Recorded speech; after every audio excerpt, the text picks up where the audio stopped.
പാലസ്തീനിലെ മുസ്ലിമുകൾ പട്ടിണിയാൽ മരിക്കുകയാണ്.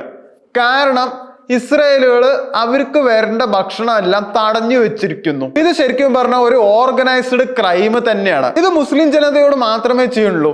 ഒരു ദിവസം 112 പേരത്ര ഭക്ഷണം ഇല്ലാണ്ട് മരിക്കുന്നത്. ഒരു വഴിയിൽ ഒരു ദിവസം 9 ആൾക്കാർ ഭക്ഷണം ഇല്ലാണ്ട് മരിക്കണു അത്ര. ഗാസയുടെ ഇടവഴിയിൽ ഇപ്പോ ആരൊക്കെയാണ് ജീവിച്ചിരിക്കുന്നത് പോലും അറിയുന്നില്ല. ജീവിച്ചിരിക്കുന്നവരോ ഭക്ഷണമില്ലാതെ, മരുന്നില്ലാതെ, വെള്ളമില്ലാതെ കത്തി കത്തി മരിച്ചു കൊണ്ടിരിക്കുകയാണ്. ഇതൊരു പ്രകൃതി ദുരന്തമൊന്നുമല്ല, ഇതൊരു മനുഷ്യനിർമ്മിത ദുരന്തം തന്നെയാണ്.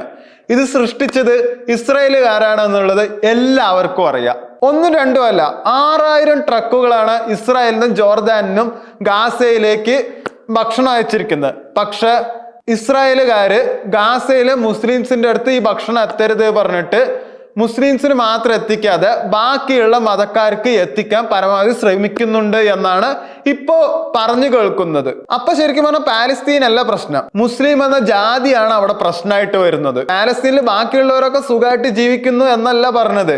പാലസ്തീനിൽ ഇപ്പോ ഹോസ്പിറ്റലിൽ ഒരു പ്രവർത്തനവും നടക്കണില്ല. കാരണം മരുന്നില്ല, പ്രസവിപ്പിക്കാൻ കൂടി പറ്റുന്നില്ല, കുട്ടി അമ്മയും മരിക്കണു ഇത്ര. പക്ഷെ അതൊരു ഒറ്റപ്പെട്ട സംഭവമാണ്. പക്ഷെ എന്നാലും സംഭവിച്ചില്ലേ.